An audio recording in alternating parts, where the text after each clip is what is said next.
Denny Hamlin. Denny, if you can just talk about what this wins to 23-11 and puts Tyler up in first place in the point standings. Yeah, it's first time that our team has been leader of the point standings, which is fantastic, and especially this deep in the season, right? This is when you really gotta, you gotta be firing on all cylinders, and really it looks like both cars are on it right now. It's super unfortunate for the 23.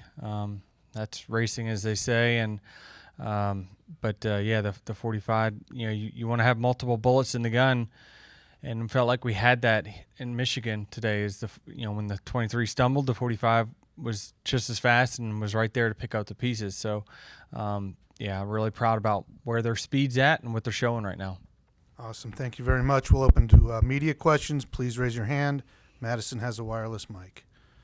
Any questions for Denny? Dustin. Dustin Long, NBC Sports.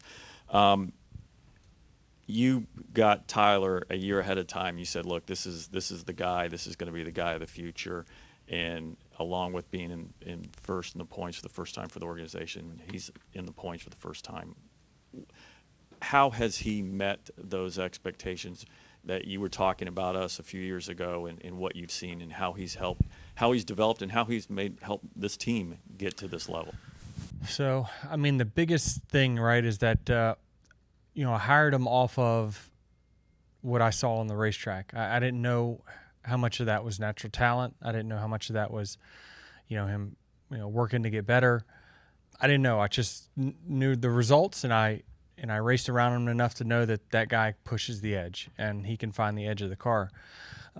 What I've really been, happy to see is that he just works, and he asks a lot of questions. He's very, very humble. He just really is always trying to get better. And, he's going to come away with this weekend and with a laundry list of things that he feels like he can do better and the team can do better. And that's what I'm most impressed with. And it's why he's going to be winning races and championships long after I'm gone. So obviously you that sounds a lot like how you do things. So as you work together, are you rubbing off on him, and how much is he rubbing off on you? Yeah, I think that you should ask him, but we talk a lot, and he asks me a lot of questions. And there's been many times this year where we're racing each other, and I'm like, I'll tell him to do that, and it's like it goes both ways. Like I really feel like he's pushed me in some areas that I haven't been used to as well. So I think it's working well together, but certainly, I think there was a point in time where a few weeks ago, Tyler was talking about conserving this or saving that. I'm like, we got to get you back on the gas pedal. Like, just do, I think you're almost taking what I say to heart too much. And so he's got an unbelievable ability to drive a car. And now that he's putting it all together, he's managing races the way that I thought that was the biggest thing I thought he could improve on when he came over, was managing. And now you're seeing all these low finishes because they're managing the race, and he's managing the race like a pro. You alluded to leading the points for the first time, but for this young organization, how significant is today in that sense for you and for the group? It's legitimacy, right? I don't know. I'm not going to say anybody, but almost anybody can be leading the points after 3 races or 2 races, right? We're 20-some races in, and all the averages have worked themselves out. And, when we were in stage 1 right there, and it's the top 4 in points for the top 4 on the racetrack, like there's no, it's just not, by happenstance. And so it's awesome to see how tough they are. Week in, week out, they're a tough out, and certainly it's going to make my path a lot harder.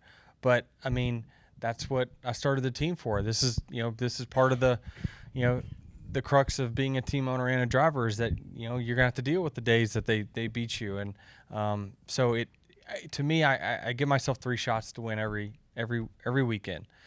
yes, I would prefer that I win, but you know, the winning feeling goes to about 80% when my cars win, right? So it's still a really, really good day, and it certainly helps with conversations that we have. And there's a lot of sponsors looking at 2311, and we're really happy about that. And so those kind of performances, when you see that big M on the hood up front now in victory lane, like that's just really big for our team, and especially kind of being somewhat close to Chicago here in this area. So it just goes a long way, and certainly proud of all the work that the team has done to get to this point.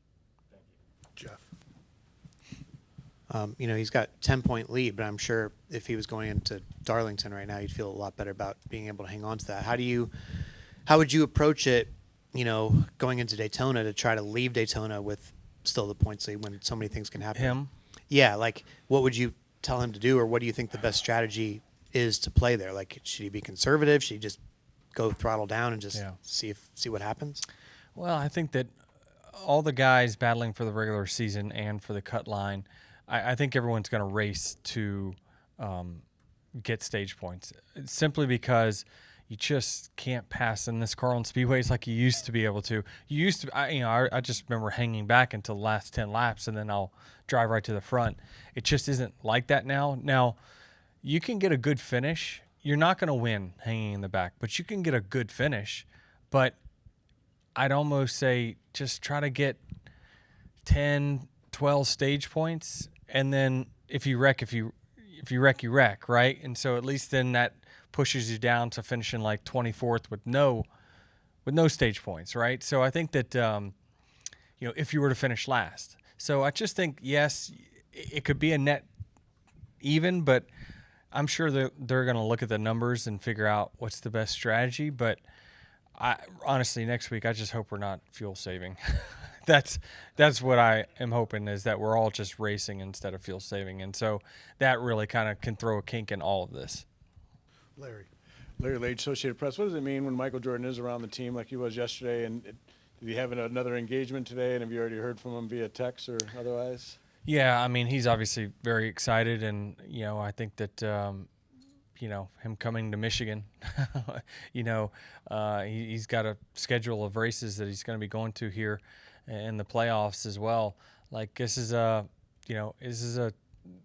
fun hobby for him, fun business for him, right? And so this fills a lot of gaps of the competitiveness that he has lost by not being part of the Hornets anymore. So he's about winning.